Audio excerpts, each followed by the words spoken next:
এই দখলদার সরকারের সমস্ত আস্তানা বাংলাদেশের মানুষ আজ হোক কাল হোক গুড়িয়ে দেবে, এটি মাটির সাথে মিশিয়ে দেবে। এবং আজকে দেখুন যে তারা এই কোটি টাকার প্রজেক্ট করে লুটপাট করে তারপর এটা করছে সেটা করছে, বাংলাদেশে কিছুই থাকবে না।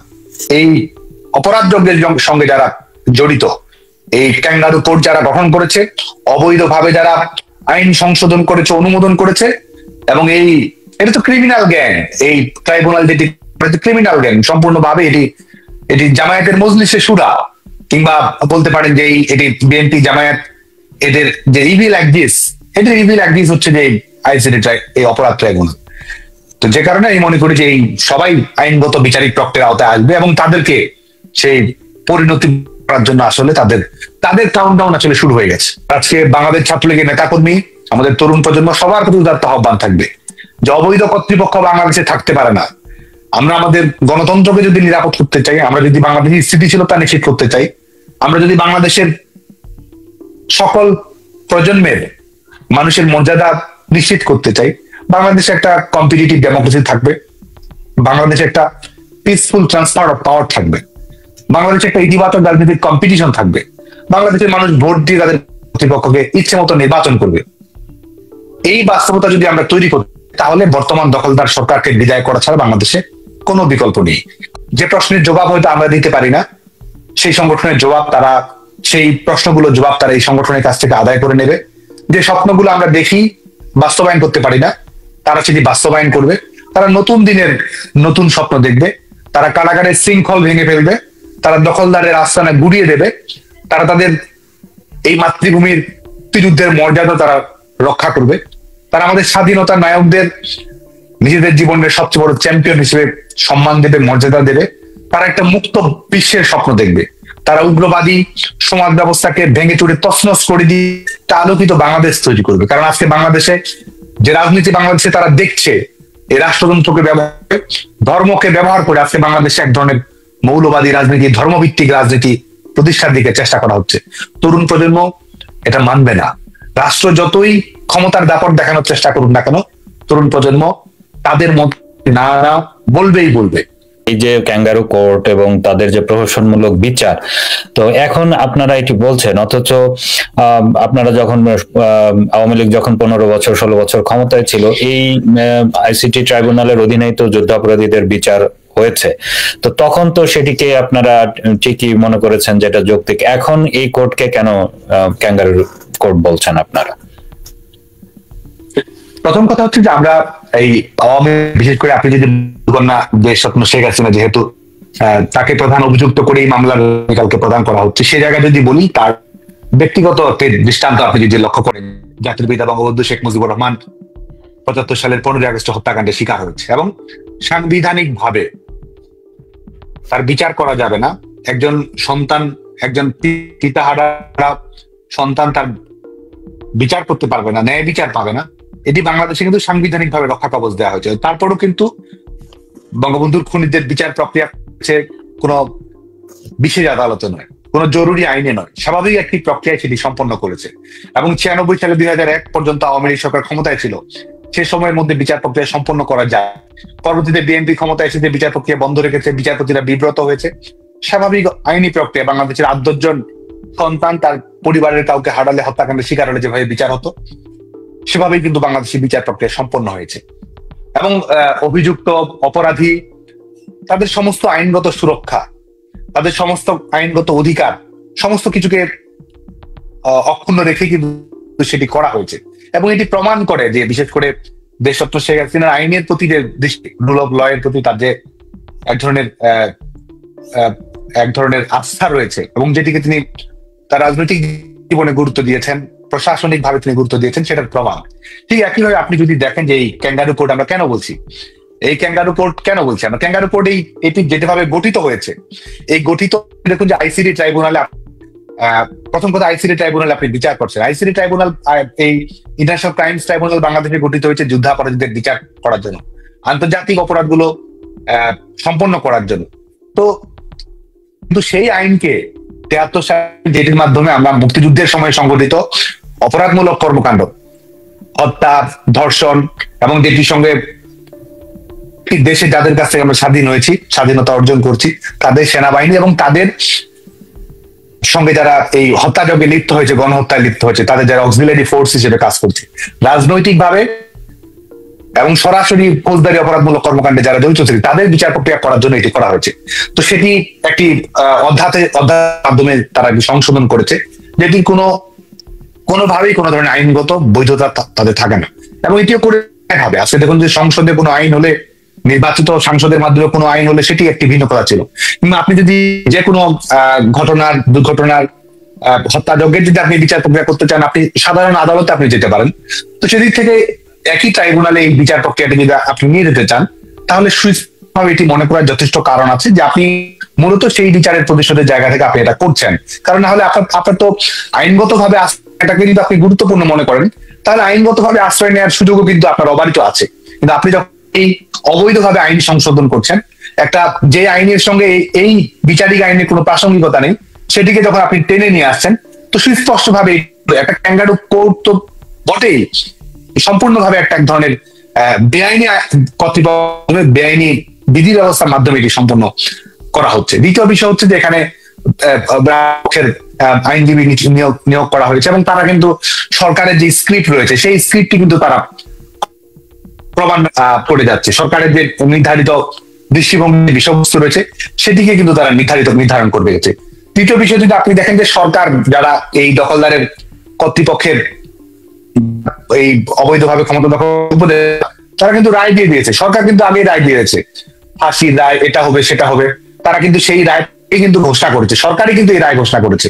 আপনি যদি চতুর্থ বিষয় দেখেন যে আদালত আপনি গঠন করেছেন, আদালতে বাংলাদেশে আপনি প্রধান বিচারপতিকে অপসারণ করেছেন, আপনি অ্যাপিলেট ডিভিশনের সমস্ত বিচারপতিকে সরিয়েছেন, আপনি কি আইনগতভাবে সেটি করেছেন? আপনি কি কোনো বিধি ব্যবস্থা আলোকে সেটি আপনি করেছেন? আপনি তো সেটি করেননি। আপনি আপিল বিভাগ থেকে শুরু করে হাইকোর্ট বিভাগের সমস্ত বিচারপতিদের আপনি অপসারণ করেছেন। তার মানে আপনি কিন্তু সেখানে বিচারক নিয়োগ দিচ্ছেন না, আপনি আপনার পার্টি ক্যাডারদেরকে নিয়োগ দিচ্ছেন, আপনার যে প্রতিশোধ পরায়ণ সেটি চরিতার্থ করার জন্য উপযুক্ত লোককে আপনি নিয়োগ দিচ্ছেন। এবং হিসেবে যাদেরকে নিয়োগ দেওয়া হচ্ছে তারা কিন্তু এই রাজপথে থেকেছে, এবং রাজপথের থেকে তারা দেশরত্ন শেখ হাসিনার বিচারক হিসেবে তারা নিয়োগ পেয়েছে, এবং তাদের কোন অবস্থাতেই আপনি এমনকি হাইকোর্ট বিভাগও তাদের কিন্তু বিচারিক কর্মকাণ্ড পরিচালনা করার অধিকার তাদের কারোরই নেই।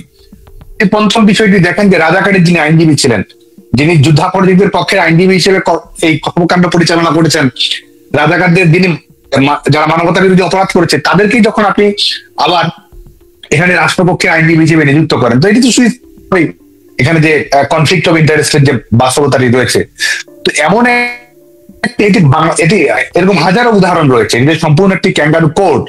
এবং আপনি ইতিমধ্যে যেটি দেখেছেন যে একজন রাষ্ট্রপক্ষের সঙ্গে বিচারপতি সেটি আপনারা তারা পুরোটাই একটা স্ক্রিপ্ট পাঠ করছে, আসলে সেটি কিন্তু এর মাধ্যমে প্রমাণিত হয়েছে। আর এমন একটি ট্রাইব্যুনাল আপনি দেখুন যে আজকে যারা যুদ্ধাপরাধের মামলায় যারা ফাঁসির দণ্ডপ্রাপ্ত আসামি তাদেরকে আপনি মুক্তেছেন, যারা 21 আগস্ট গ্রেনেড হত্যা মামলার আসামি তাদেরকে আপনি মুক্তি দিয়েছেন, বাংলাদেশ সমস্ত অপরাধীদেরকে আপনি জামিন, একই আদালত তো সেটি করেছে। তো ন্যায় বিচারের কোনো ধারণা এই দখলদার সরকার তো রাখেনি। তো যে কারণে এটি আসলে তারা সম্পূর্ণভাবে, আমি মনে করি যে ক্যাঙ্গারু কোর্ট তো পৃথিবীতে অনেক ইতিহাসে বাঁকে বাঁকে হয়তো হয়েছে, কিন্তু বাংলাদেশে এই ইউনুস খানের অধীনে যে বাংলাদেশের ক্যাঙ্গারু কোর্টের ট্রায়াল, এটি আমি মনে করি যে পৃথিবীর ইতিহাসের সমস্ত ক্যাঙ্গারু কোর্টের সমস্ত উদাহরণকে আসলে লঙ্ঘন করেছে। জি, ধন্যবাদ সাদ্দাম। এই যে আপনি যেটি বলছিলেন যে আওয়ামী লীগ সভাপতি শেখ হাসিনাকে ফাঁসি দেওয়া হবে, এরকম একটি প্রচারণা সরকার পক্ষের দিক থেকে বিভিন্ন সময়ে শোনা যাচ্ছে, এবং সর্বোচ্চ শাস্তির দাবিতে আজকে সরকার সমর্থকরা ঢাকার রাজপথে মিছিলও করেছে। তো এ ধরনের একটি যখন আশঙ্কা বাংলাদেশে বিরাজ করছে, আগামীকালকে যদি রায়ের মধ্য দিয়ে তাদের এই চাওয়ার প্রতিফলন আমরা দেখতে পাই, অর্থাৎ আওয়ামী লীগ সভাপতি শেখ হাসিনা সহ জাতীয় নেতৃবৃন্দ বা মুক্তিযুদ্ধের পক্ষের বুদ্ধিজীবীদের কাউকে যদি ফাঁসির রায় দেওয়া হয়, এই রায়ের প্রতিক্রিয়া কি হতে পারে বাংলাদেশে, বা এই যে যারা এই বিচার প্রক্রিয়ার সঙ্গে জড়িত তাদের পরিণতির দিকটাও তো চিন্তা করা দরকার নাকি? মানে আপনি যদি দেখেন যে একজন সাবেক প্রধান বিচারপতিকেও কিন্তু এই সরকার গ্রেপ্তার করেছেন, এবং যাকে গ্রেপ্তার করা হয়েছে তিনি তার পুরো জীবন বিচারক হিসেবে সুনামের সঙ্গে দায়িত্ব পালন করে এসেছেন, তাকেও কিন্তু রেহাই দেওয়া হয়নি। আর যারা এ ধরনের অবৈধ ট্রাইব্যুনালের সঙ্গে জড়িত তাদের পরিণতি কেমন হতে পারে আপনার কাছ থেকে জানতে চাই। পরিণতি আমি মনে করি যে এটি হবে, এবং এই দখলদার সরকারের অবৈধ কর্তৃপক্ষের ভূমিকায় যারা অবতীর্ণ হয়েছে, বিচারপতি, তথাকথিত বিচারপতি, মূলত এটা দখলদার ইউনুস বাহিনীর লাঠিয়াল বাহিনী, এই কথিত বিচারপতিরা, এরা যে অপরাধ করেছে এটি বাংলাদেশে আইনগত প্রক্রিয়া আসবে এবং সবাই শাস্তির মুখোমুখি হবে। এই পুরো প্রতারণামূলক প্রক্রিয়ার সঙ্গে যারা জড়িত রয়েছে সবাই আইনগত ভাবে বিচারিক প্রক্রিয়ার আওতায় বাংলাদেশে আসবেই আসবে, এটি বাংলাদেশের একটা অনিবার্য বাস্তবতা। এবং আরেকটি দেখুন যে এই দখলদার সরকার বিচার করছে এই জুলাই আগস্ট বিষয় নিয়ে, এটা বলছে সেটা বলছে, তাদের আপনি যদি নিজস্ব বিষয়গুলি খেয়াল করেন, তারা 1400, 2000, হাজার হাজার বলতে বলতে গোটা বাংলাদেশের যে তাদের পরিচালিত মিডিয়া বা পুরো কন্ট্রোলড মিডিয়া, সেখানে কিন্তু তাদের স্বাস্থ্য মন্ত্রণালয়ের রিপোর্ট যদি দেখেন 1400, এখানে 800, এবং এই 800 জনের মধ্যে আপনি দেখবেন যে এখানে আওয়ামী লীগের নেতাকর্মীরা যারা হত্যাযোগের শিকার হয়েছে, গোটা বাংলাদেশ ছাত্রলীগের নেতাকর্মী, সাধারণ মানুষ, মুক্ত বুদ্ধির চিন্তক, স্বাধীনতার সপক্ষের মানুষ, তারা সবাই কিন্তু হত্যাযোগের শিকার হয়েছে। তারা তাদের তালিকায় তারা নিয়ে এসেছে। অনেকজন হত্যা তালিকায় তার নাম রয়েছে, অনেকে এখন দিব্যি বেঁচে রয়েছে, হয়তো ভবিষ্যতে আর অনেকজন বেঁচে ফিরবে। এবং পুরো বিষয়টাই কিন্তু একটা প্রতারণার উপর প্রতিষ্ঠিত। এই প্রতারণা তার অস্বীকার করার সুযোগ নেই।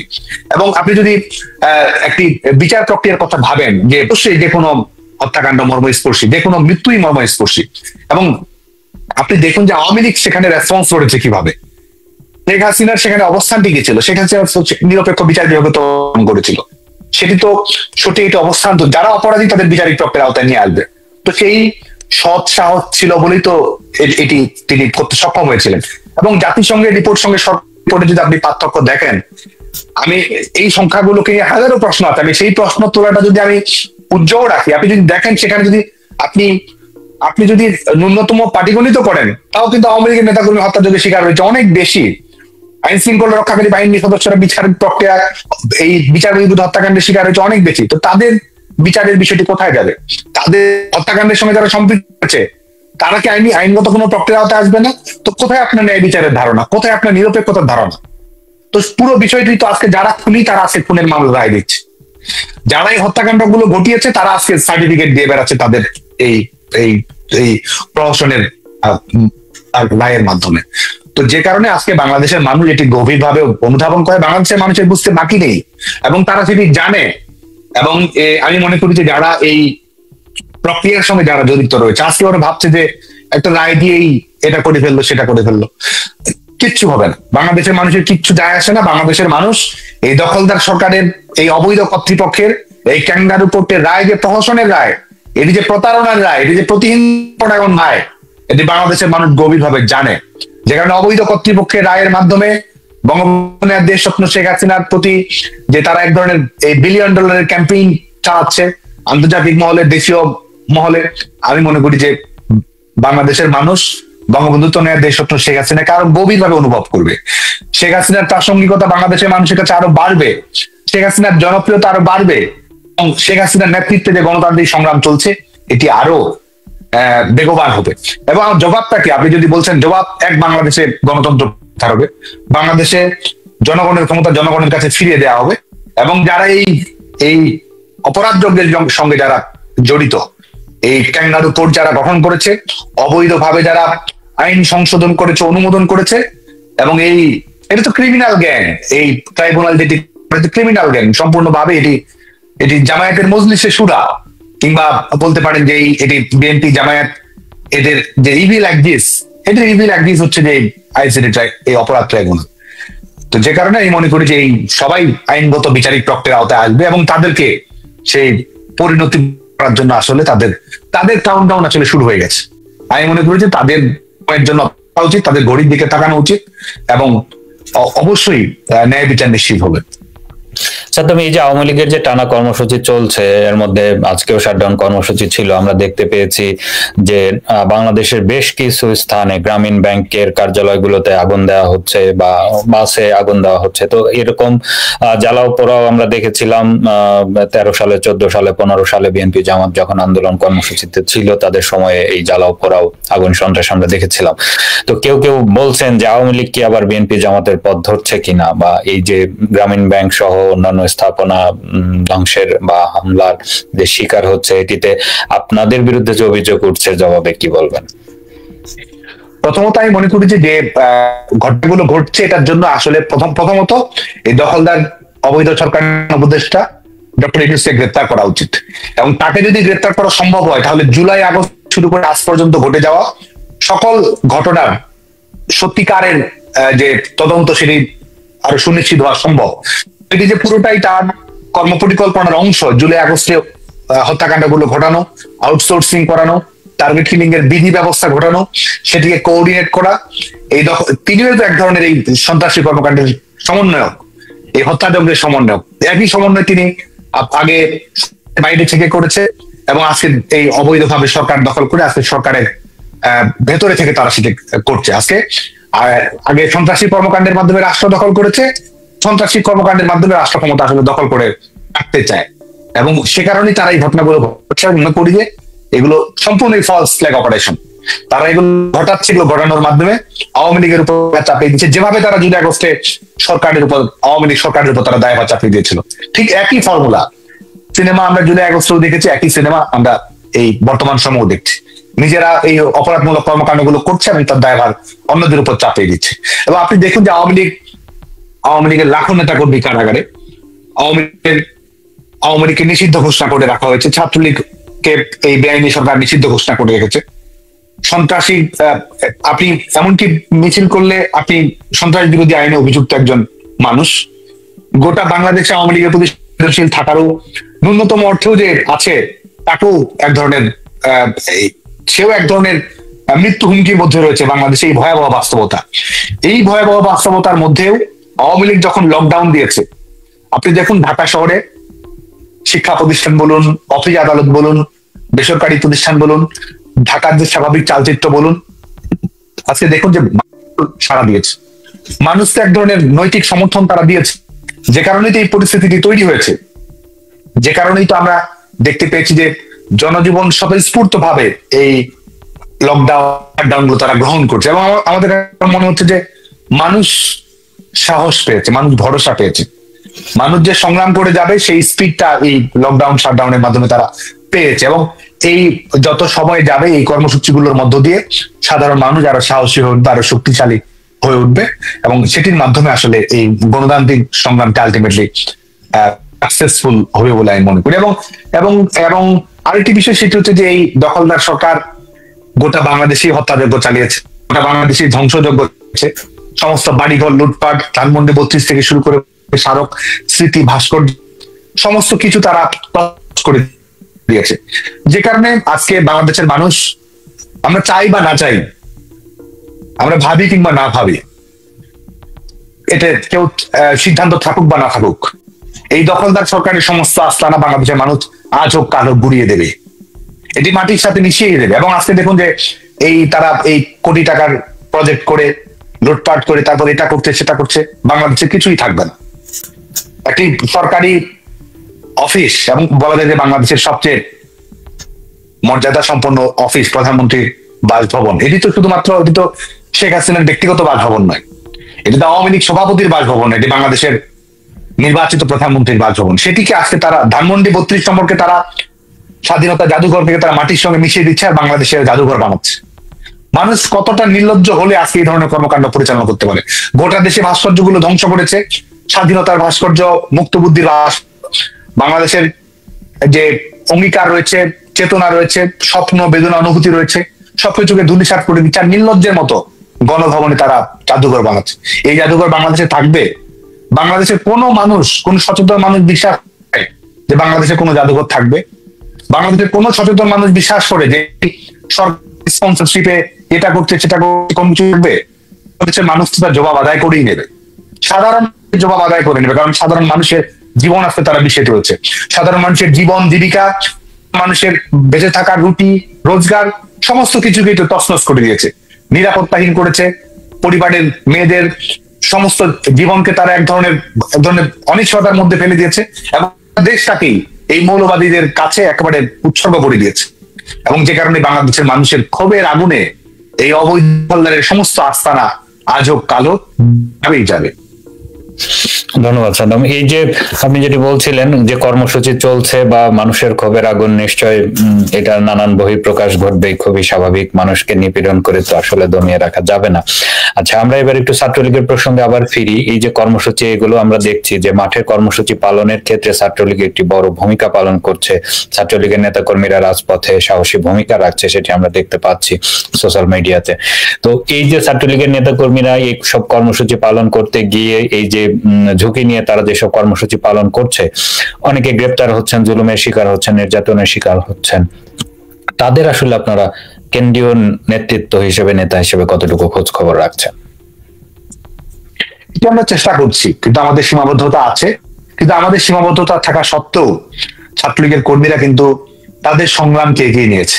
সংগঠনকে ভালোবেসে, দর্শককে আঁকড়ে ধরে স্বপ্ন শেখ হাসিনার প্রতি তাদের যে পরম মমত্ববোধ রয়েছে, সেই মমত্ববোধ সামনে আমাদের নেতা কর্মীরা তাদের সংগ্রামকে এগিয়ে নিয়ে গেছে। এবং যে কারণে আমরা বলছি যে যারা রাজপথে রয়েছে তারাই আমাদের নেতা, তারাই আমাদের কাপ্তান, তারাই আমাদের সংগ্রামকে এগিয়ে নিয়ে যাচ্ছে।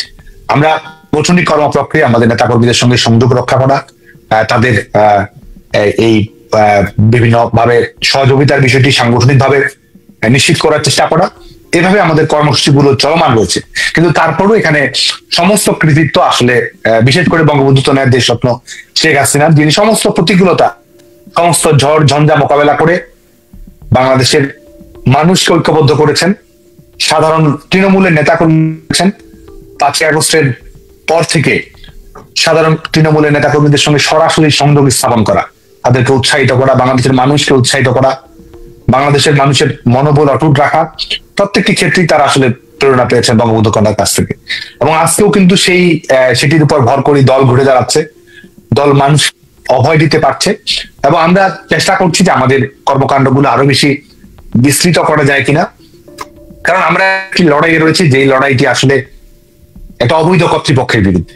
আমরা এমন একটা লড়াই করছি যে লড়াইয়ের প্রতিপক্ষ আসলে বাংলাদেশের প্রতিপক্ষ। আমরা এমন একটি রাজনৈতিক লড়াই করছি যে লড়াইয়ের প্রতিপক্ষ কিন্তু সন্ত্রাসী কর্মকাণ্ড, খুন গুমে তারা পারদর্শী, এবং তারা এই দক্ষতার উপর ভর করেই তারা দমন পীড়ন করেই আসলে টিকে থাকতে চায়। যে কারণে আমাদের লড়াইয়ের নানা মাত্রিকতা রয়েছে।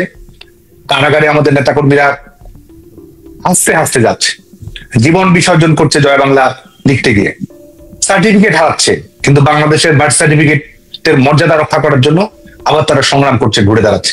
ছাত্রত্ব হারাচ্ছে, কিন্তু লাল সবুজের পতাকা মর্যাদা অক্ষুণ্ণ রাখার জন্য তারা কিন্তু সংগ্রাম করে যাচ্ছে। বুক চিতিয়ে তারা এই সংগ্রামকে অক্ষুণ্ণ রেখেছে। এবং আমাদের তৃণমূলের নেতা কর্মী গ্রামে গঞ্জে, মফস্বলের কলেজে, বিশ্ববিদ্যালয়ে লেখাপড়া করে, বাংলাদেশ প্রকৌশল বিশ্ববিদ্যালয় থেকে হয়তো আমাদের সঙ্গে ছবি থাকার কারণে, একটি ফটোগ্রাফে অংশীদার হওয়ার কারণে কারো ছাত্রত্ব হারিয়েছে। গোটা বাংলাদেশে এরকম হাজারো শিক্ষার্থী, লাখো শিক্ষার্থী শিক্ষা জীবন থেকে বঞ্চিত হয়েছে। কিন্তু তারপরও ছাত্রলীগের কর্মীরা এই দেশ মাতৃকার জন্য, মাতৃভূমিকে ভালোবেসে তারা কিন্তু সংগ্রামটা এগিয়ে নিয়ে গেছে এবং এগিয়ে নিয়ে যাচ্ছে। এবং আশ্বাস করি যে ছাত্রলীগের কর্মীরা এই সংগ্রামকে বিজয়ের বন্দরে পৌঁছে দেবে। এই যে আপনি ছাত্রলীগের নেতা কর্মীদের যে ত্যাগ এবং লড়াইয়ের গল্প কথা শোনাচ্ছিলেন, কিন্তু একটি প্রচলিত কথা এখনো শোনা যায়, বিভিন্ন সময়ে আমরা বিভিন্ন আলোচনায় দেখতে পাই যে বলা হয় যে দুর্দিনে যারা আওয়ামী লীগের জন্য ত্যাগ স্বীকার করে, দুর্দিনে যারা গুরুত্বপূর্ণ ভূমিকা রাখে, ঝুঁকি নেয়, ক্ষতিগ্রস্ত হয়, দলের সুদিনে আসলে তাদেরকে মূল্যায়ন করা হয় না। তো কি জবাব দেবেন?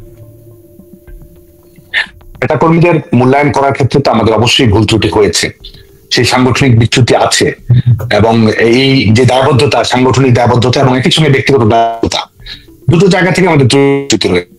তো যে কারণে আমরা বিশ্বাস করি যে একটি হচ্ছে যে, আমি কর্মীদের কথা যদি বলি, কর্মীরা কিন্তু সুদিন কিংবা দুর্দিন উপলক্ষ করে, কোনো প্রত্যাশা পাওয়ার সামনে রেখে ব্যক্তিগত হিসেব নিকেশ করে মাঠে লড়াই করছে না।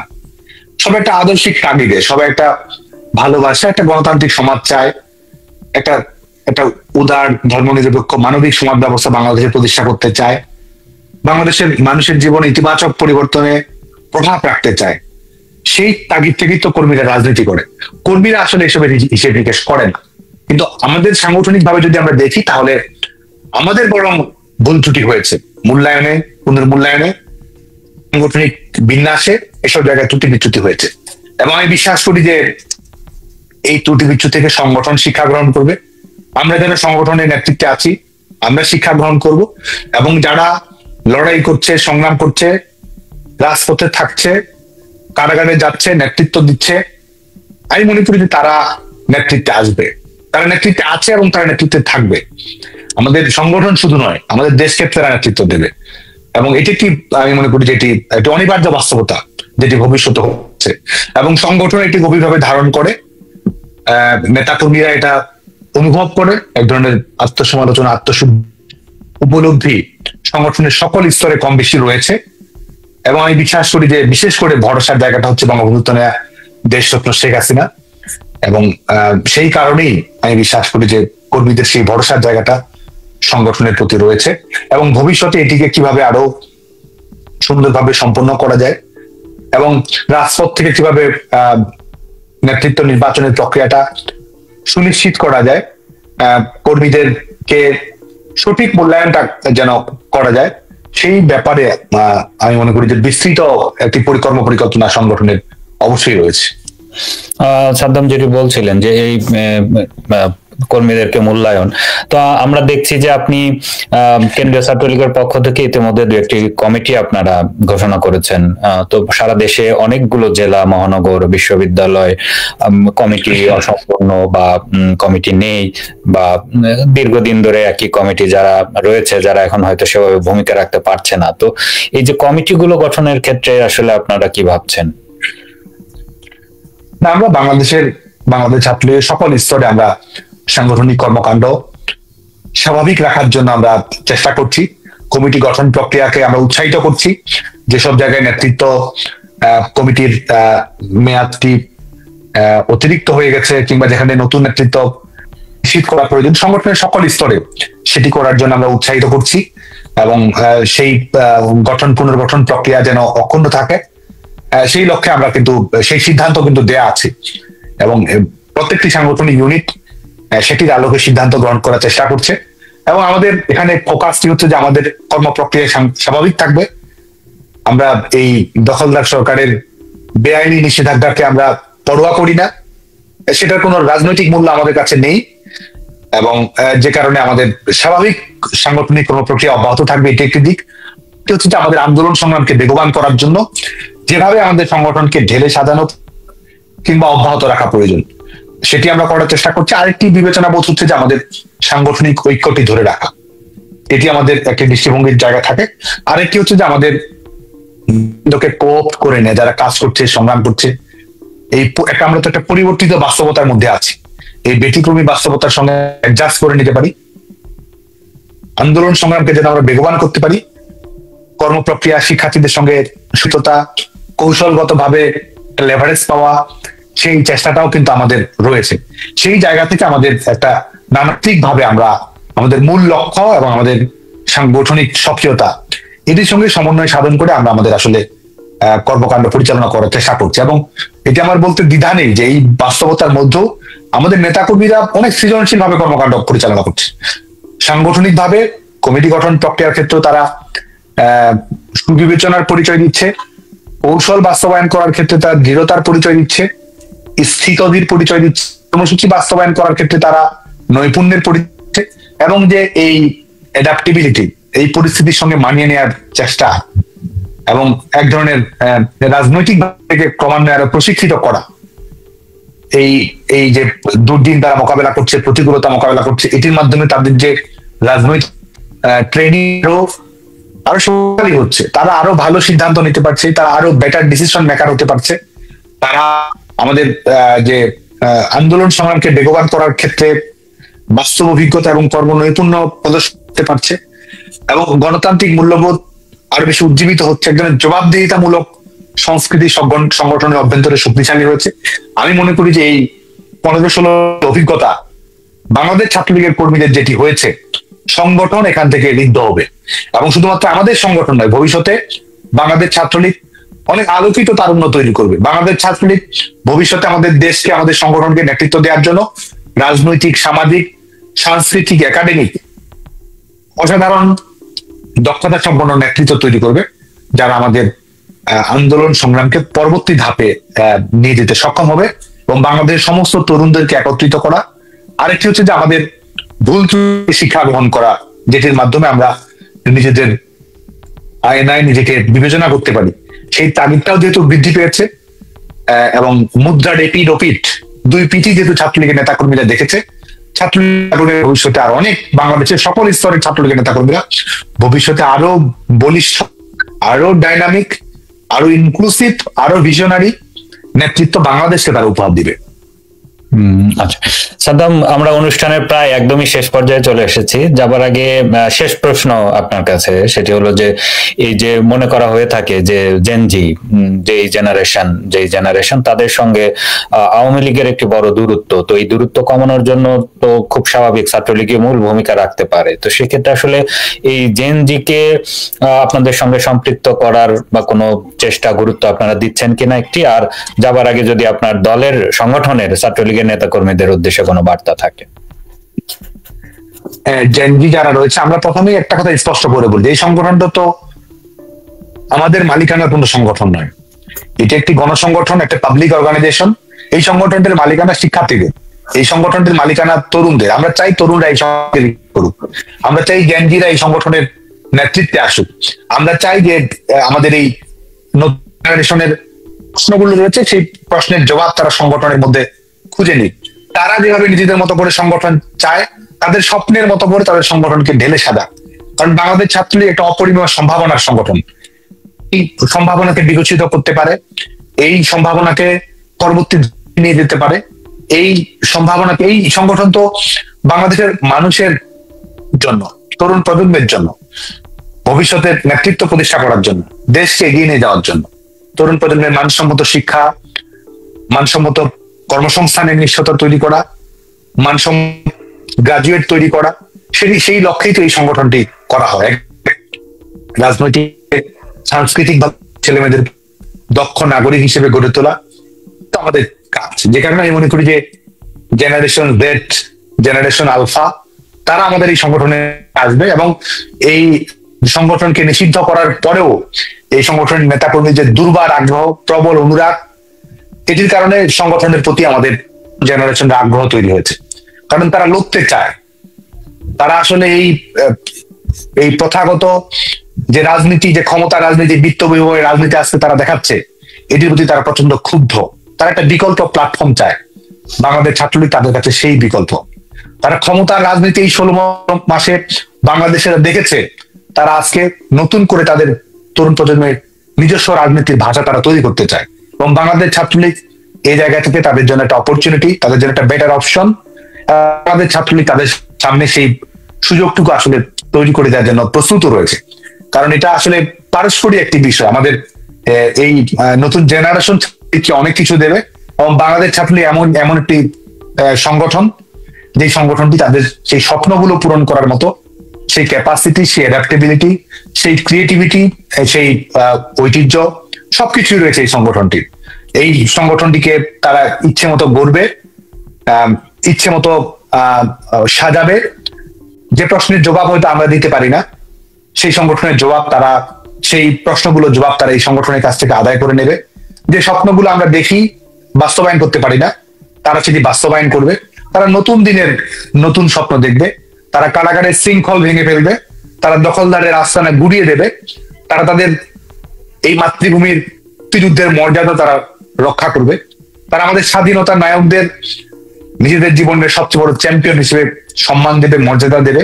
তারা একটা মুক্ত বিশ্বের স্বপ্ন দেখবে, তারা উগ্রবাদী সমাজ ব্যবস্থাকে ভেঙে চুরে তছনছ করে দিয়ে একটা আলোকিত বাংলাদেশ তৈরি করবে। কারণ আজকে বাংলাদেশে যে রাজনীতি বাংলাদেশে তারা দেখছে, এই রাষ্ট্রযন্ত্রকে ব্যবহার করে, ধর্মকে ব্যবহার করে আজকে বাংলাদেশে এক ধরনের মৌলবাদী রাজনীতি, ধর্মভিত্তিক রাজনীতি প্রতিষ্ঠার দিকে চেষ্টা করা হচ্ছে। তরুণ প্রজন্ম এটা মানবে না। রাষ্ট্র যতই ক্ষমতার দাপট দেখানোর চেষ্টা করুক না কেন, তরুণ প্রজন্ম তাদের মত না না বলবেই বলবে। এ কারণে আমি মনে করি যে তারা সেই সম্ভাবনাটা তৈরি করবে। এবং বাংলাদেশ আওয়ামী লীগ, আমি মনে করি যে এই আওয়ামী লীগের ইতিহাস কিন্তু, যদিও আওয়ামী লীগ নৈতিক সংগঠন, জাতীয় সংগঠন, কিন্তু আওয়ামী লীগের ইতিহাস কিন্তু তরুণ প্রজন্মেরই সঙ্গেই সম্পৃক্ততা। এই তরুণ প্রজন্মের প্রত্যাশা, তাদের লড়াই, তাদের সংগ্রাম সবসময় যুথবদ্ধ ভাবে লড়াই করেছে আওয়ামী লীগ, এবং তার সবসময় কিন্তু ঐক্যবদ্ধ ভাবে থেকেছে লড়াইয়ের সংগ্রামে, দেশ, নতুন দেশ তৈরিতে, গণতন্ত্রের আন্দোলনে এবং পরিচালনায়, দেশ পরিচালনায় তরুণ প্রজন্মের সম্পৃক্ততা। আওয়ামী লীগের অর্জনগুলোর দিকে যদি আপনি তাকান, সেটা শিক্ষা হোক, সেটা প্রযুক্তি হোক, সেটা কর্মসংস্থান হোক, সেটা অবকাঠামোগত উন্নয়ন হোক, সেটা নারীর ক্ষমতায়ন হোক, সেটা মিলেনিয়াম ডেভেলপমেন্ট গুলো, সাস্টেনেবল ডেভেলপমেন্ট গুলো, প্রত্যেকটি কিন্তু তরুণ প্রজন্মের সঙ্গে সম্পৃক্ত। তো যে কারণে এটি আওয়ামী লীগ এমন একটি সংগঠন যেটি রাজপথের সংগ্রাম হোক আর দেশ পরিচালনা হোক, যেটি স্বপ্নে হোক কিংবা স্বপ্নভঙ্গের বেদনা থেকে সবকিছুতেই তরুণ প্রজন্মের সঙ্গে একটা একটা ন্যাচারাল এলাই হচ্ছে এই তরুণ প্রজন্ম আওয়ামী লীগের। যে কারণে আমি মনে করি যে এই আওয়ামী লীগ এই তার দীর্ঘদিনের পথচলা, বর্তমান যে সমসাময়িক উপলব্ধি এবং ভবিষ্যতের যে স্বপ্ন থেকে আওয়ামী লীগ তরুণ প্রজন্মের বিশ্বস্ততম বন্ধু হিসেবে থাকবে। আর আজকে বাংলাদেশ ছাত্রলীগের নেতাকর্মী, আমাদের তরুণ প্রজন্ম সবার প্রতি উদাত্ত আহ্বান থাকবে যে অবৈধ কর্তৃপক্ষ বাংলাদেশে থাকতে পারে না। আমরা আমাদের গণতন্ত্রকে যদি নিরাপদ করতে চাই, আমরা যদি বাংলাদেশের স্থিতিশীলতা নিশ্চিত করতে চাই, আমরা যদি বাংলাদেশের সকল প্রজন্মের মানুষের মর্যাদা নিশ্চিত করতে চাই, বাংলাদেশে একটা কম্পিটিটিভ ডেমোক্রেসি থাকবে, বাংলাদেশে একটা পিসফুল ট্রান্সফার অফ পাওয়ার থাকবে, বাংলাদেশে একটা ইতিবাচক রাজনৈতিক কম্পিটিশন থাকবে, বাংলাদেশের মানুষ ভোট দিয়ে তাদের কর্তৃপক্ষকে ইচ্ছে মতো নির্বাচন করবে। এই বাস্তবতা যদি আমরা তৈরি করি, তাহলে বর্তমান দখলদার সরকারকে বিদায় করা ছাড়া বাংলাদেশে কোনো বিকল্প নেই। কারণ বাংলাদেশের মানুষের চাওয়া কি? বাংলাদেশের মানুষ একটা ভালো নির্বাচন চায়, বাংলাদেশের মানুষ একটা গণতান্ত্রিক বিধি ব্যবস্থা চায়, বাংলাদেশের মানুষ রাজনীতিকদের মধ্যে কমন সেন্স থাকবে, যে কমন সেন্সের মাধ্যমে তারা রাষ্ট্র পরিচালনা করবে। আজকে কিন্তু এই দখলদার সরকার এই সবকিছুকে আসলে ধূলিসাৎ করে দিচ্ছে, সমস্ত সম্ভাবনাকে একটা ভয়ঙ্কর পরিণতির দিকে তারা ইতিমধ্যেই নিয়ে এসেছে। যে কারণে আজকে বাংলাদেশের তরুণ প্রজন্ম আমাদের একটা ইনক্লুসিভ ইলেকশন আদায় করার স্বার্থে, এই অবৈধ ক্যাঙ্গারু কোর্টের প্রহসন বন্ধ করার স্বার্থে, একটা গণতান্ত্রিক ব্যবস্থা, মানবাধিকার প্রতিষ্ঠা করার স্বার্থে এই অবৈধ দখলদার কর্তৃপক্ষের সমস্ত আস্তানা গুড়িয়ে দিয়ে মানুষের নিজস্ব ভবিষ্যৎ নিজের হাত গড়ে নেওয়া ছাড়া আমাদের আসলে কোনো উপায় নেই। এই দখলদার সরকার আসলে আমাদের সবকিছুকে কুক্ষিগত করে রেখেছে, যা নিজেদেরই করতে হবে, এবং এই গড়ার জন্য এই দখলদার আস্তানা গুলো দিতে হবে। যে কারণে আমি বাংলাদেশের তরুণ প্রজন্মকে, আজকে আমরা পয়েন্ট অফ নো রিটার্নে চলে এসেছি, আমি বাংলাদেশের তরুণ প্রজন্মকে মুক্তি বাহিনীর ভূমিকা অবতীর্ণ হওয়ার আহ্বান জানাবো। আমি বাংলাদেশের তরুণ প্রজন্মকে এক ধরনের এই দখলদার সরকার চ্যালেঞ্জ করে তাদের অধিকার বুঝে নেওয়ার জন্য আহ্বান জানাবো। এই দখলদার সরকার যেসব প্রহসন করছে, রঙ্গমঞ্চ করছে, দমন পীড়নের যন্ত্র হিসেবে গোটা বাংলাদেশের মানুষের উপরে অন্যায় অবিচার চাপিয়ে দিচ্ছে, আমি সবকিছুকে ভেঙে ফেলার জন্য আহ্বান জানাবো। এবং এই ভেঙে ফেলেই আমরা যদি রুখে দাঁড়াই, এই দখলদার সরকার তাসের ঘরের মতো ভেঙে পড়বে।